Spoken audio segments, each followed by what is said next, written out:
The nuclear weapons disposal facility on Shadow Moses Island in Alaska's Fox Archipelago. Uncle Max? Attacked and captured by Next Generation Special Forces. Oh, hey, how's Ben? Members of Foxhound. They're demanding that the government turn over the remains of Big Boss. And they say that if their demands are not met within 24 hours, they'll launch a nuclear weapon. You'll have two mission objectives. First, you're to rescue DARPA Chief Donald Anderson and the president of Armstech, Kenneth Baker. Both are being held as hostages. Secondly, you're to investigate whether or not the terrorists have the ability to make a nuclear strike. And stop them if they do. What's the insertion method? That's what she said. Approach the disposal facility by sub. And then we'll launch a one-man SDV. After the SDV gets as close as it can, dispose of it. From there on, you'll have to swim.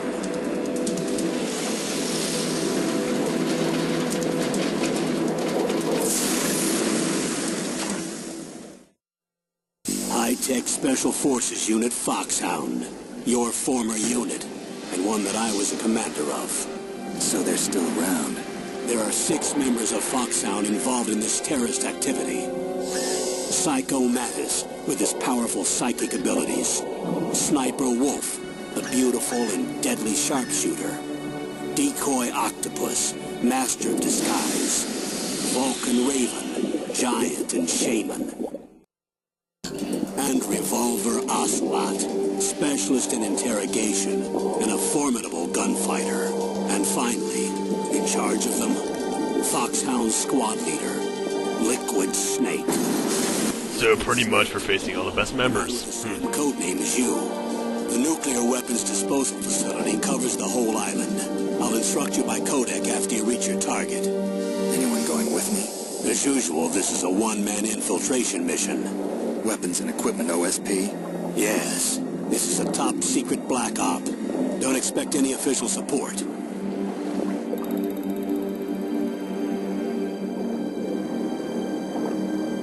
Just keep swimming. Just keep swimming. Alrighty then. Well, that was an intro. Hello everyone, it's Kyle and welcome to Let's Play Metal Gear Solid, my favorite game on the PlayStation 1. Now, I'm going to be tackling this game a bit differently than most games. There are a lot of cutscenes, obviously, so what I'm going to do is be silent for the most part through them. And if I have anything funny to say or any good points, I'll talk and let you know them. Now, as for the game itself, this is technically the first playthrough on an emulator, so we're going to be playing on normal mode, so no tuxedo this time. Sadness.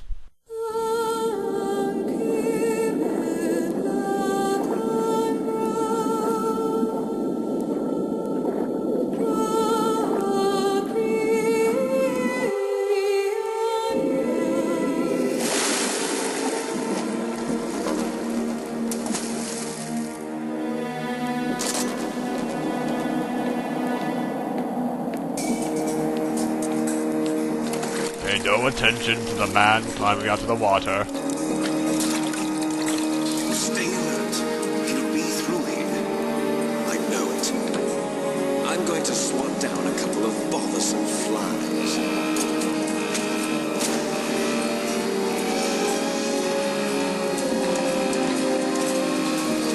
Damn, nice hair.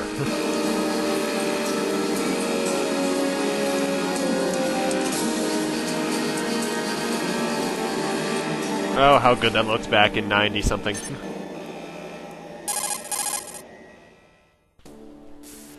And actually, this is something I'm going to be doing a lot. I'm not talking over the main cutscenes aside from the aforementioned little jokes or points, but since there are full subtitles for these codec conversations, I will be talking over them. But I will not be skipping through them like I would in a normal speedrun. Now the codec, I'm not exactly sure what the hell it is. In fact, I don't think we ever learn what it is. Metal Gear Solid 3, it's just a old, pretty much ham radio, I believe. But in Metal Gear Solid 1, 2, and 4, we have no idea what it is. From what I can tell, it's some sort of weird Bluetooth headset that's in your ear, but we're not exactly sure to this day. There are some things in Metal Gear Solid that are still unexplained. And now, a good 6 minutes in, we finally get to play the game. Pressing R2 and L2 will bring up these little menus, which you'll have equipment in later, but we can't really do anything with that yet. X will allow you to crouch and crawl. Circle allows you to do the very awkward combat, which is not useful whatsoever. Square will allow you to do a chokehold. Circle is also the investigation button, and triangle will allow you to go into a first-person view. And as you might notice in the top right, there's a radar, but I'm going to let the cutscene that explain that later on explain it. And pretty much in this first part, we have to wait for the elevator to come down, which takes quite some time actually. In fact, I'm looking, it doesn't get here until around the 8-minute mark. We don't know, probably till around the 9-minute mark actually. Now, I'm going to go over some little problems I actually had with recording this game. Believe it or not, the episode 0 that you guys saw come up just slightly before this was recorded quite some time ago. And I mean a long time ago. Let me look at my videos to upload folder. I'm thinking probably. Let me look at the date. It's July 2nd, 2013. I would probably record this all the way back in November of 2012. Because I had some audio problems with the game. I don't feel like we're inserting what it sounded like, but pretty much, due to, I'm guessing the echo effect the game has in, everywhere, it sounded like, Colonel Arnold. It's pretty much skipping everywhere. And actually, thanks to Pat's PS2 disc swap trick, I was actually able to fix it through the un-ECM way, because even though I do own this game, Dazzling Games is still something I don't have all the cables for. And because of that skipping, I had to go through some weird stuff, because even though the un-ECM fixed it, recording it through Camtasia still made it go back to the way it was then. So what I'm using now is actually Google Fraps. I believe it's by Google. And while it may eat up a fuckload of hard drive space, it's effective at recording the game.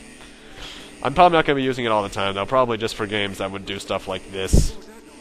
It's good for the PlayStation 1 games, though, so. Now, holding up the direction pad against the wall will allow you to crawl up to it, and the camera angle will change accordingly. Pressing either the square or circle button will make you hit the wall, which is actually really good for attracting guards, and if you're bored, trying to make songs out of it. Personally, I was trying to do the, an opening of a certain anime I watch a lot of. Kogias! And now, while this is technically a cutscene with like a 3-second load time, that's very odd. There's no dialogue in this, so I'm talking directly over it. And that pose that he did there always looks awkward to me. I'm not sure why. Because the thing is, well, this game has been out since like 98, 99. Maybe even 2000. I didn't play it until 2010. When I first played it on my PSP, which is actually kind of a throw-off with me.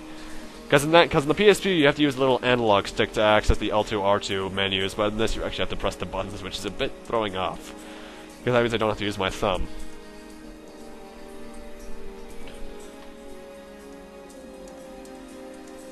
It's actually really funny. I forget how, but one of my friends, I forget which one, but he was introduced to this game because of the Pokemon trading card game. He traded a holographic... What card was it? He got it through a holographic... no, not Nidoran. Ho-Oh card, which he had 3 of for some reason.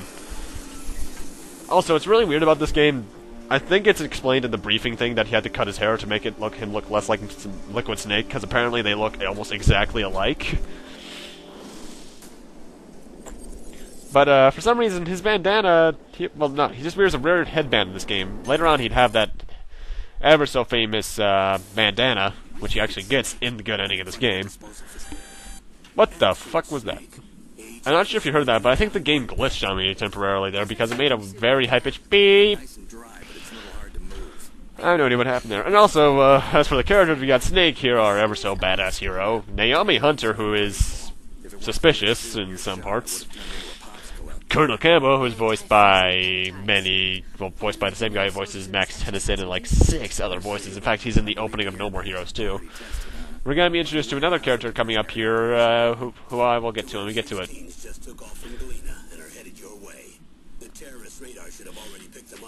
Well, that's good. Or is it? Am I the only one that sees a face on that helicopter? Colonel, what's a Russian gunship doing here? I have no idea, but it looks like our little diversion got their attention. Now's your best chance to slip in unnoticed.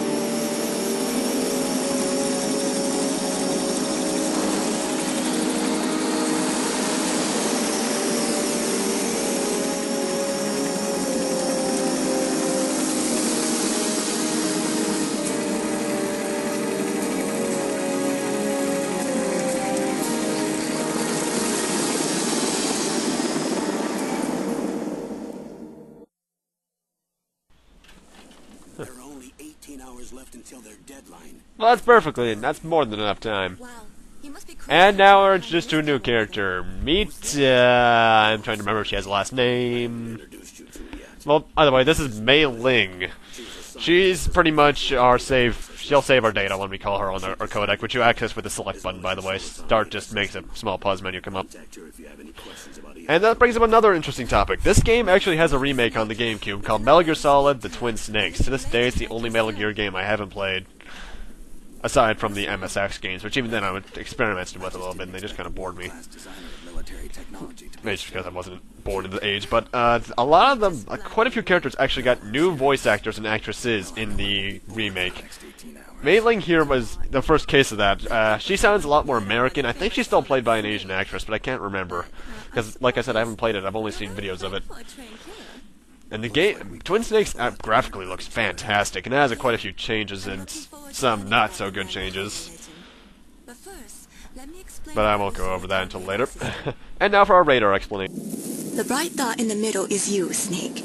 The red dots are your enemies, and the blue cone shape represents their field of vision. Yeah, pretty shit vision. Careful, Snake. The No Genome peripheral. soldiers have highly developed senses of hearing and vision due to their gene therapy.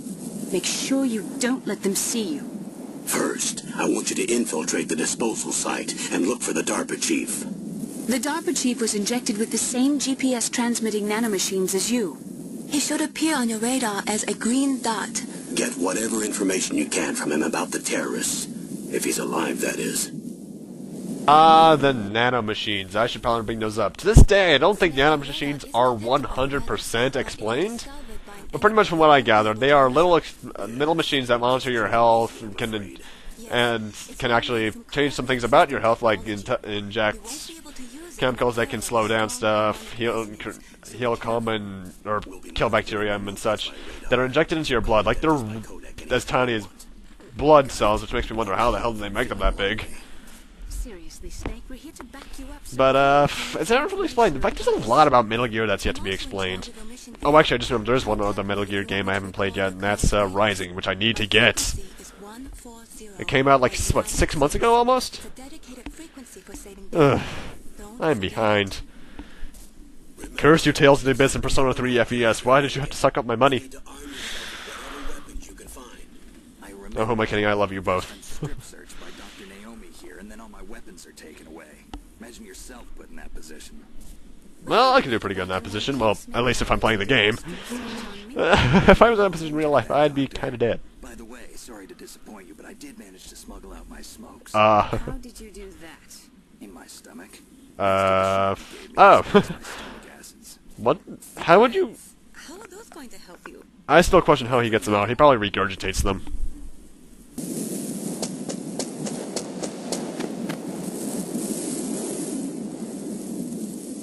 If you want to get in, there's the front door. It's the fastest way, but there's too much risk of being spotted by the enemy. I can't just knock on the door and ask them to let me in.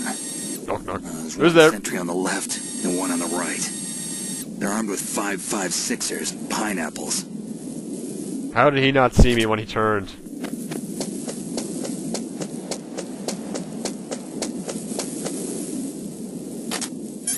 What about the air duct near the door? should also be a duct on the second floor.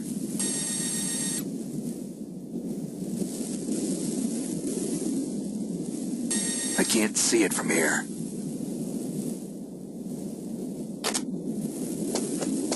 I'll let you decide the best COA. I'm counting on you, Snake. Alrighty then, and I realized actually while I'm watching that cutscene while I'm recording it that that front door is actually the stage Shadow Moses from Smash Bros. Brawl.